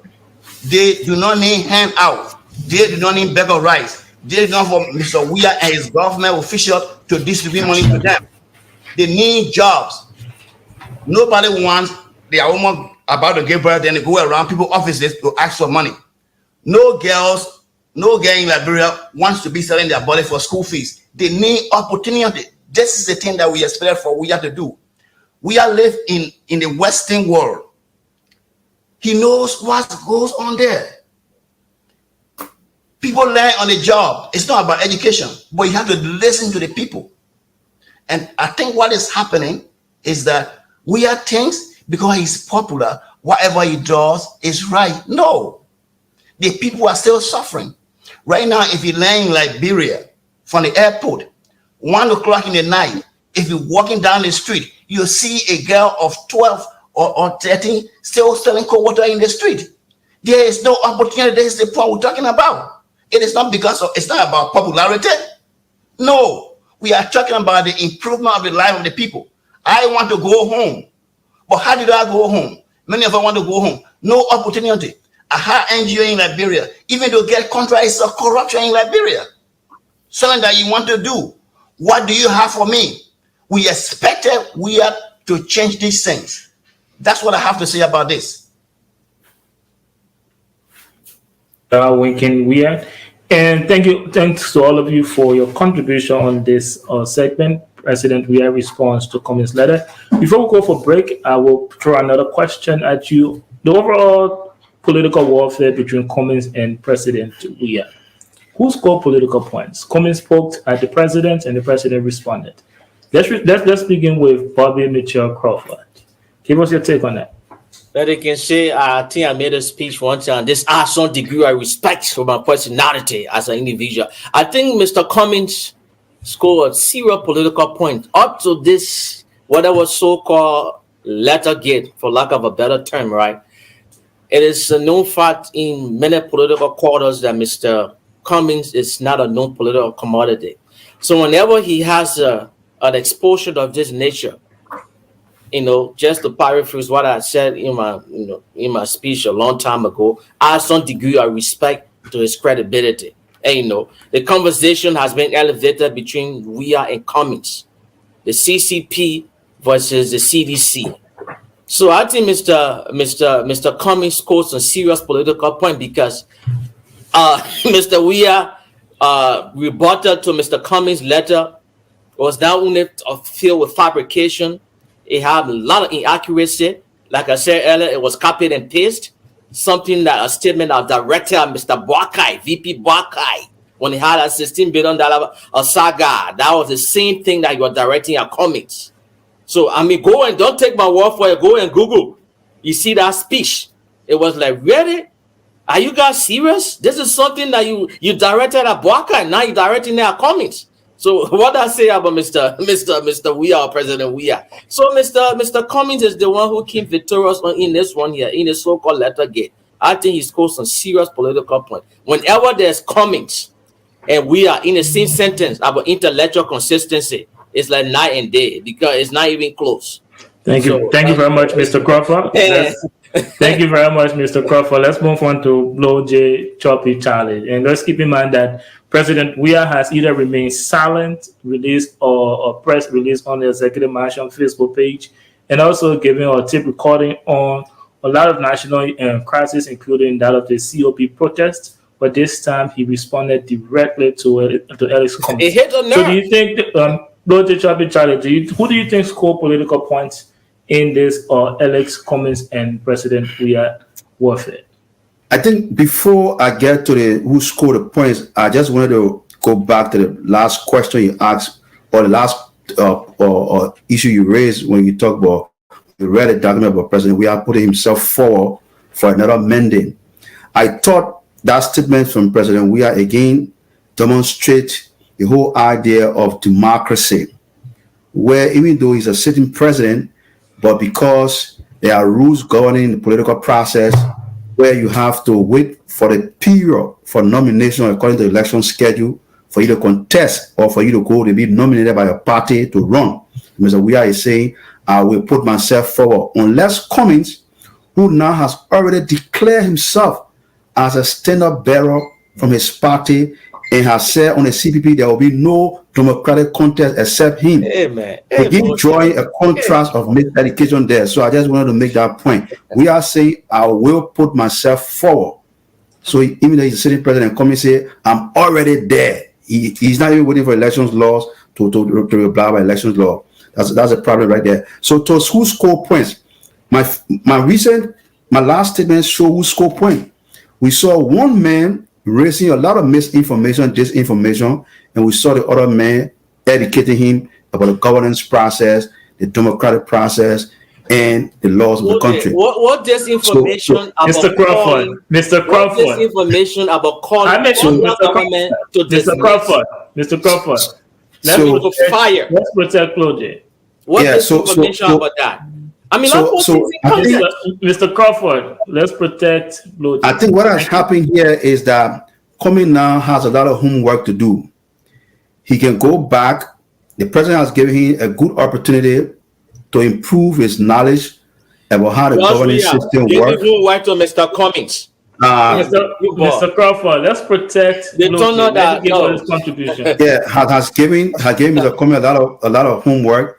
He now has a chance to go back in his study room because what he wrote was just a freshman term paper. No, not freshman. He needs to go and learn how the Senate works. Go and tell the finance minister who wrote his speech for him that this was the wrong move.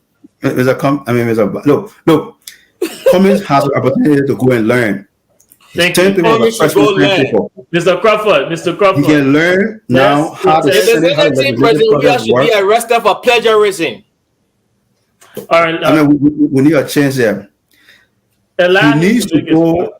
Cummings needs to go and learn how the legislative process work, number one. He also needs to learn how the electoral process work, number two. And most importantly, he has to study the Liberian Constitution. And more critical, he has a chance to go back and review his own work history or life history. Where were him during the critical period of Liberia? He can come back and lecture us and bring that information. Probably will be willing to listen to Mr. Cummings. Thank you. This is unfair to mute my mic when this guy is 30 seconds. 30 seconds only. Go ahead. No, this the thing is, what Mr. Cummings has to go. You talk about falsehood. What is false about? Writing a letter, telling the president it is in the interest of the country to dismiss the official. Is that false? That is a statement. You've heard it. So you got to get your facts straight. That is not a falsehood. The official was sanctioned. That's a fact. You understand? That is a fact. A reckless remark by a lawmaker is a fact.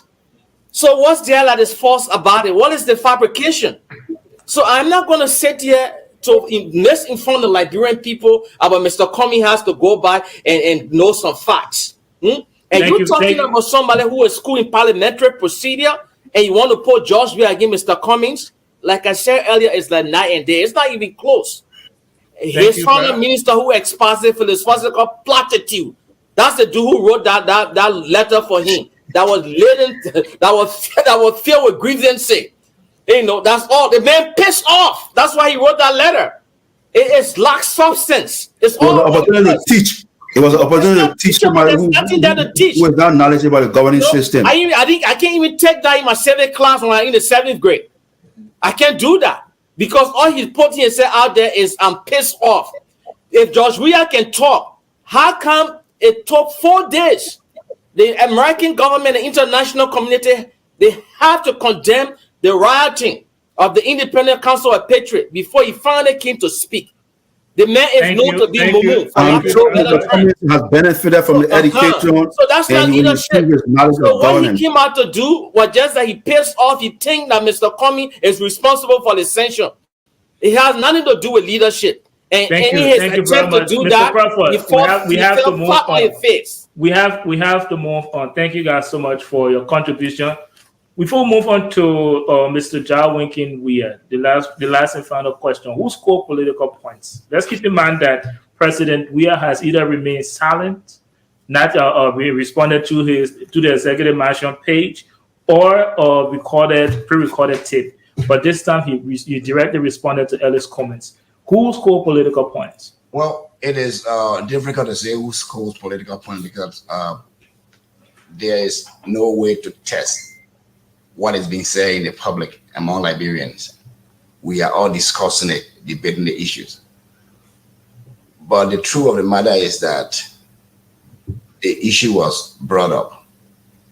Exactly. And the two politicians, Weah and Cummings, at least Weah was forced this time around to respond in the same way he was attacked. So I don't know what I would say is that those who supporting CDC will think Mr. Weah is right. Those who supporting Cummings will still think that Mr. Cummings did the right thing. What would those who supporting Gonglo think? Well, for those of us that support Gonglo, who I think is the best person to lead us, is that Gonglo said the same thing, that Liberia is corrupt. Weah is not the cause. Weah is not the first person. The corruption did not start under Weah. But the failure of Weah to take the right action is why we are talking. It's what Gonglo is saying. That is why Gonglo wants to start from day one. That corruption, anytime before you serve in government, you should think on that Gonglo administration. Because if you do anything wrong, you'll be fired and prosecuted on that Gonglo. Weah is not doing that. I learned that we are considered all a cabinet minister in the form of, let's say, the follower of Jesus Christ. He is not a religious leader. He's a president of the country. People's lives are involved here. We should be listening to the Liberian people. You shouldn't assume that things are right because people throw in that, because people are telling them that those that getting stuff for him, telling them, Mr. President, you are right, you are right. He needs to go outside the box to see what is happening. Go to West Point, go to Negro Town at night, seeing the street, the children that are in the street. Even those who are graduating now, the place will be is a tire shop on Kiri Street, actually whole day. There is no hope. People are living of hope. Let's say nature. They are hope on nature. Look, today I hope if I go outside, this will happen to me. I hope if I go out, somebody will see my face to give me this. That is not a country we need in Liberia. We need a better system where people will say, where my man Chabishale will say, okay, well, I'm a good commentator. I will get this job without whether I support the man or not. Well, Crawford can go and become somebody. Where somebody want to school fees, because there should be a system. Nobody needs to know somebody to get school fees. The government should be responsible. Whether you go to whether you are wherever you are, you should be able to get school fee through the government, not because you get connection. Thank you very much, Mr. Weah. And we will draw the curtain on this segment. We were discussing Ellis Cummings wrote an open letter to President Weah calling him on three major national issues, and the president of Liberia directly responded to Mr. Cummings saying, "Where were you?" This is the hard zone for you. We will take a very brief break and I'm Abel. Yeah, I'm specialized in producing shoes, women's slippers, and also customized design. These are some of our products. This is men's shoes, half shoes. We are showing it's made in Liberia, as you can see. Stable, right? Quality leathers, quality down. Yeah, we customize slippers and half shoes for customers. And these are some of our female slippers, as you can see. Oh yes, they are so nice and perfectly made in Liberia. Yeah. So we ask you to please like and share our pictures and video, and please don't forget to put in your orders. Thank you for trusting our brand. I'm Abel Ibeanagria.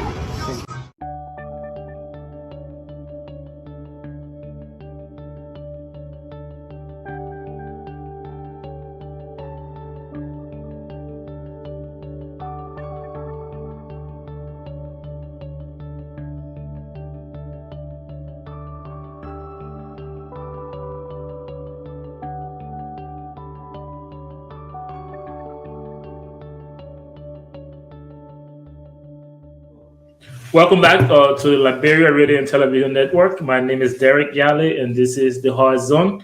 Thank you, and continue to follow the network on Facebook and out of YouTube as well. And this is our final and last segment. And during the segment, we call it the icebreaker round. And as you just saw in the video you watched, we'll put a spotlight on our talent in Liberia.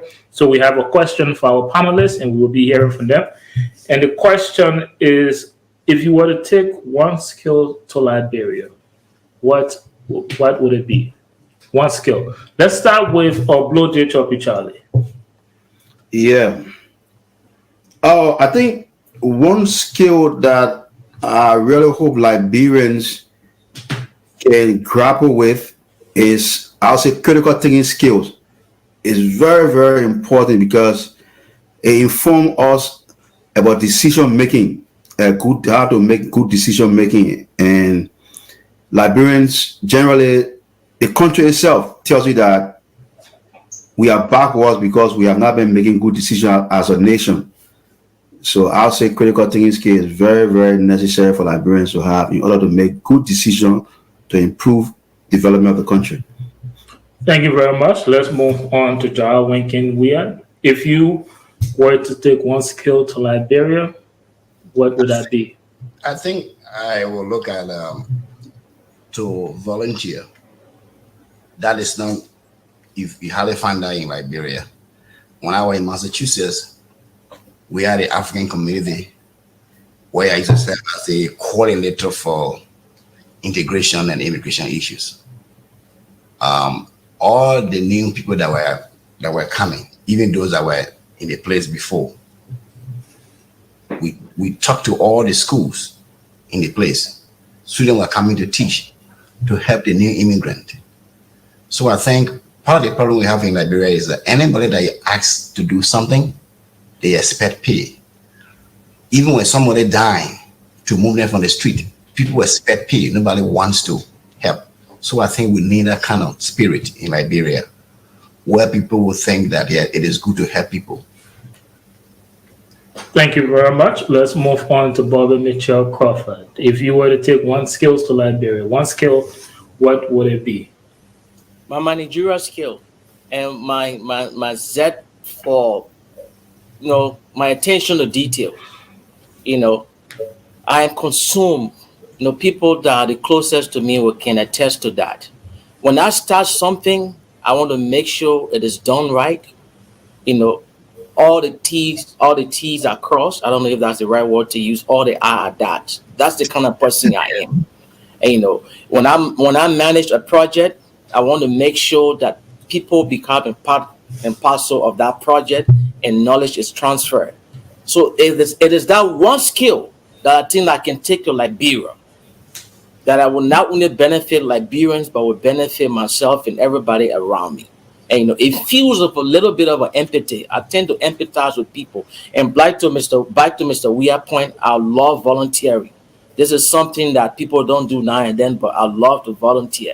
So that volunteering spirit, my attention to detail, and my managerial skill, those are things that I think I can take to Liberia to help build our broken country.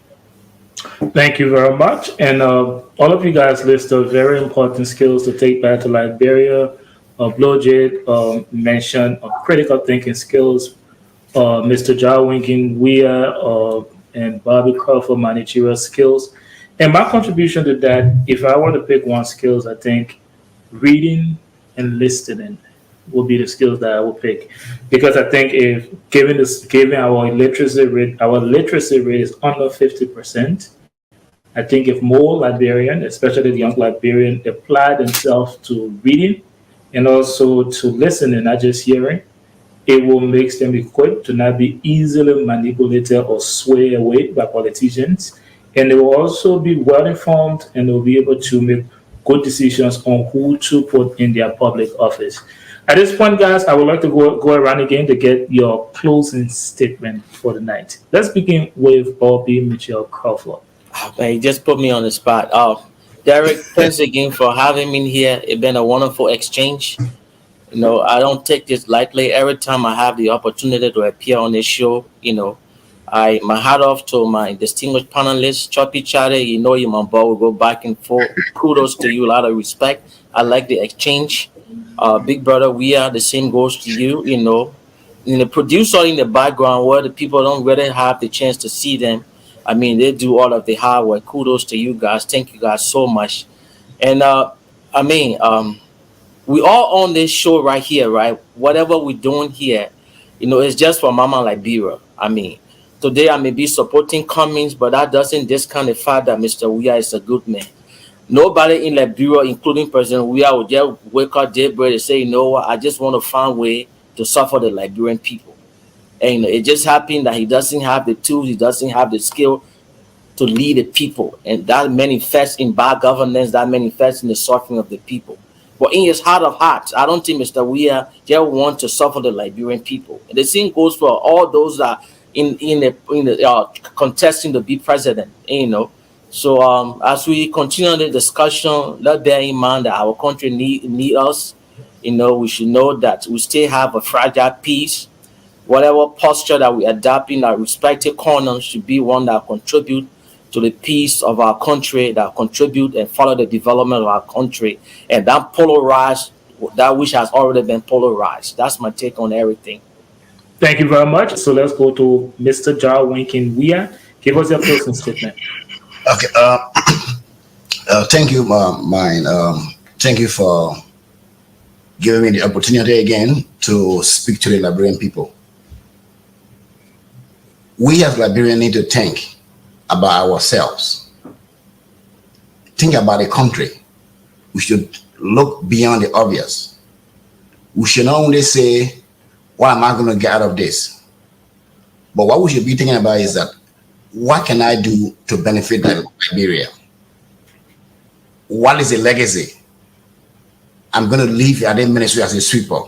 That if I leave, somebody say, yes, we had a good sweeper. Our decision this coming election should not be based on tribalism, should not be based on connection, should not be based on how much we get from people that come to our community to give us something, but we should think about what becomes of our tomorrow. Tomorrow, if the person gets there, am I going to get a job? In the United States, they call that pocketbook issues. That is opportunity that a person brings to you in a community, so that when your wife is about to give birth, you don't go to Crawford's house to knock at the door that my woman is giving birth tomorrow. You need to earn your own money. Look for that kind of person who truly will give you the opportunity. The person that will not make you to worship them, but that will make you to earn your own money. And in my opinion, as a Liberian, I say that person is Tiawon Se Gonglo. Thank you very much. Let's move on to Lord J. Choppy Charlie for his closing remark. Yeah, thank you so much again to the panelists, production crew, and everybody. I think there was a good dialogue, especially the debate between two men seeking a higher office in the land.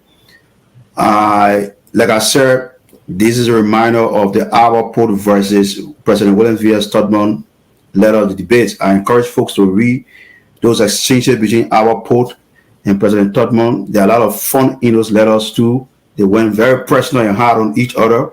Tells you how things were like during those times. But I think more to the point of this kind of engagement is informing ourselves, educating ourselves about how the political process works in Liberia, so that we can be informed to make decisions, how the legislative process works, how the legal process works, what are constitutional rights of individuals. I think this is more important to aid our decision making for leadership in the country. And in that process, the Elections Commission, I just wanted to also inform all of us, Elections Commission has just issued the schedule for elections next year. In that schedule, voter registration will be taking place between December and March, December of 2022 to March of 2023. So Liberians in the diaspora seeking to register to vote have between December of this year and March of next year to go back home and register to vote. Surprisingly, the Elections Commission also announced that next year election will be done by biometric election. So voter registration will be computerized registration, and the voting will be electronic voting. And also there is this law that is being passed to allow Liberian in the diaspora to vote, but it might not be in next year election or maybe future elections. I just thought to make those points. The announcement is already up. All right. Thank you so much, Lil J. Choppy Charlie. And also thanks to you, Mr. President Weah and Bobby Mitchell Crawford. And as always, we thank the production team for yet another episode. And my closing statement, the reason for which this topic was picked was because I think it's very important for our political space, because we have the major opposition community raising issues to the current administrations on some of the major things that's happening in the country. The past 3 weeks, Liberians in Liberia and the diaspora has been talking about the sanctions, that of Solomon George's statement, and also the most recent bill from the legislature. I think it's very important because it gives the Liberian that votes the chance to know what's going on and what their leaders and opposition are saying about it. And I think an effective opposition criticizes the current administration and makes suggestions. And it's important that the administration responds to it. So it doesn't matter who you think scored political points. I think it's very healthy for our political space. That is the type of politics we should be talking in Liberia about the issues. So that is what we do here on the High Zone. It has been a very fascinating episode. And thank you so much for always supporting us. And thank you for following the Liberia Radio and Television Network. We will see you on another episode of the High Zone. My name is Derek Yale, and you'll have a pleasant good evening.